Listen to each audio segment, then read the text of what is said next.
Meus irmãos, minhas irmãs, mais uma palavra encarnada nesse dia 15 de maio, segunda-feira da sexta semana da Páscoa. Vamos pedir ao Espírito Santo que Ele venha sobre nós, sobre o nosso coração. Vinde, Espírito Santo, enchei os corações dos vossos fiéis e acendei neles o fogo do vosso amor. Enviai, Senhor, o vosso Espírito e tudo será criado e renovareis a face da terra. Oremos. Ó Deus, que instruíste os corações dos vossos fiéis, com a luz do Espírito Santo fazei com que apreciemos retamente todas as coisas, segundo o mesmo Espírito, e gozemos sempre de sua consolação. Por Jesus Cristo, Senhor nosso. Amém. Hoje, meus irmãos, o Evangelho se encontra no Evangelho de João, capítulo 15, dos versículos 26 até o capítulo 16, versículo 4. É fundamental que você também pegue a palavra de Deus, leia ela. Porque a gente não quer só escutar sobre Deus, nós queremos escutar a Deus. E para isso é necessário disposição interior do nosso coração para rezar, para ter intimidade com a palavra de Deus. Por isso, não esqueça também de fazer sua Lexio Divina, tá bom? O Senhor esteja convosco, Ele está no meio de nós. Proclamação do Evangelho de Jesus Cristo, segundo João. Glória a vós, Senhor. Naquele tempo disse Jesus aos seus discípulos: quando vier o defensor que vos mandarei da parte do Pai, o Espírito da verdade que procede do Pai, ele dará testemunho de mim. E vós também dareis testemunhos, porque estáis comigo desde o começo. Eu vos disse essas coisas para que a vossa fé não seja abalada. Expulsar-vos-ão das sinagogas, e virá a hora em que aquele que vos matar julgará estar prestando culto a Deus. Agirão assim porque não conhecem o Pai nem a mim. Eu vos digo isso, para que vos lembreis do que eu disse quando chegar a hora. Palavra da salvação, glória a vós, Senhor.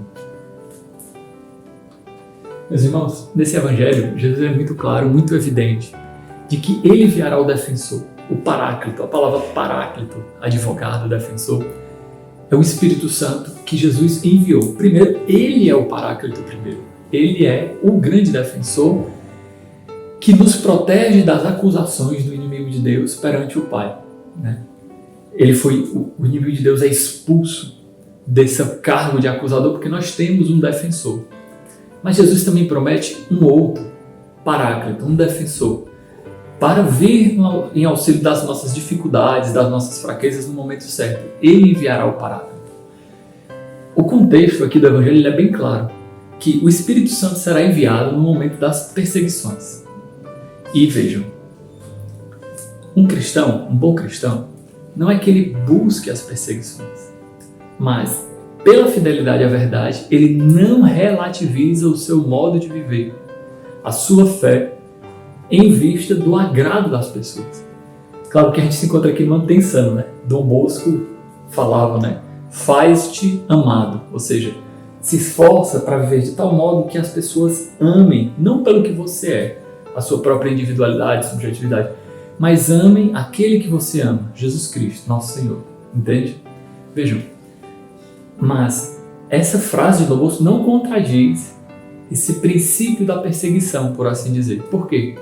Porque a fidelidade à verdade, muitas vezes, pode fazer com que as pessoas olhem para nós como pessoas incoerentes, como pessoas que não sabem das coisas, como pessoas que são alienadas.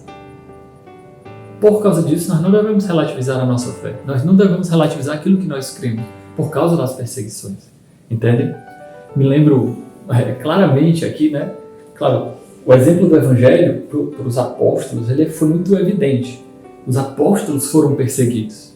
Fala, inclusive, nos Atos dos Apóstolos que Pedro, quando saiu da presença do Sinédrio, junto com outros apóstolos, se não me engano, com João, se sentia feliz por ter sido perseguido pelo nome de Jesus. Mas isso não é só um exemplo antigo, né? Me faz lembrar exatamente também um exemplo que eu vi, eu não vou dizer que é o nome, né? De um dos caras que é à frente do movimento Pró-Vida do Brasil, sem aborto, e ele fala que já recebeu ameaças de morte, entende? O Espírito Santo, ele vem em auxílio das nossas fraquezas. Se for necessário para dar a força dos mártires, esse é um dos títulos do Espírito Santo, né? A força dos mártires. É por causa do Espírito Santo que os mártires têm a força de ir até o fim de morrer, mesmo sofrendo uma morte infame por causa de Jesus. Vejam, como não se emocionar diante daquele exemplo daqueles mártires orientais, né, cristãos coptas, se não me engano, no Egito, que foram degolados vivos e filmados. Vocês imaginam, né? Rodou a internet esse vídeo e eles com a oração do Pai Nosso. Tempos depois, o irmão de um deles foi dar um testemunho ao vivo na televisão daquele país e ele disse: olha, nós não só perdoamos ele, mas minha mãe disse que seria capaz de oferecer um grande jantar, um grande banquete para quem tiver matado o filho dela, porque deu a ele a honra de entrar no reino celeste como um mártir. Meus irmãos, minhas irmãs, imagine uma mãe que perdeu o filho dizer um negócio desse. Vejam, o Espírito Santo vem em auxílio das fraquezas, especialmente quando nós somos perseguidos pela vivência da fé. O Espírito, por isso que nós não podemos relativizar a fé. Vejam, Jesus diz: olha, quem me rejeitar diante dos homens, eu também rejeitarei diante do Pai que está nos céus. Em outra passagem, nas bem-aventuranças, Jesus diz: bem-aventurado por quem é perseguido por causa do reino e da justiça, porque deles é o reino dos céus. Porque eles serão saciados, né? Porque a justiça de Deus será realizada. Então vejam, o Espírito Santo vem dar a força necessária e isso nos coloca numa posição chave, numa posição crucial. Como tem sido o meu testemunho da fé? Como eu tenho me portado perante a vivência da fé, da convicção da fé? Ou será que eu tenho vendido a minha fé por qualquer coisa? Por 30 moedas de prata. Vendido a fé entre aspas, né? Será que, de fato, eu tenho vendido a minha dignidade de cristão para o pecado? Esse é um ponto fundamental, vocês entendem, meu irmão? Nos momentos de perseguições até interiores, vamos interpretar dessa maneira. É claro que o texto não fala precisamente sobre isso, mas se a gente esticar um pouco mais, a gente consegue chegar aqui, né? Fazer esse alongamento da palavra de Deus, por assim dizer. Os nossos falsos valores que dentro de nós são contra-testemunho e muitas vezes nos arrastam para o pecado. Será que nós temos aquela santa resiliência, como é que eu posso explicar? Aquela santa intransigência perante o pecado, ou seja, de não ceder, mesmo quando for difícil. Nossos irmãos na casa de acolhimento, nos momentos de crise, de provação, de não ceder à recaída. Dos jovens, de não ceder à relativização dos valores, de não ceder a uma vida de pecado, dos pecados contra a castidade, dos pecados contra os vícios, de não ceder da preguiça de não ir para a missa, a vergonha de não se confessar, de não ceder, ser certamente um pouco intransigente. Vejam, e quando perseguirem vocês, muitas vezes vão fazer isso em nome de Deus. Como não lembrar da quantidade grande de mártires? Hoje, talvez, a gente não saiba disso, mas hoje a igreja tem mais mártires do que no começo da fé cristã.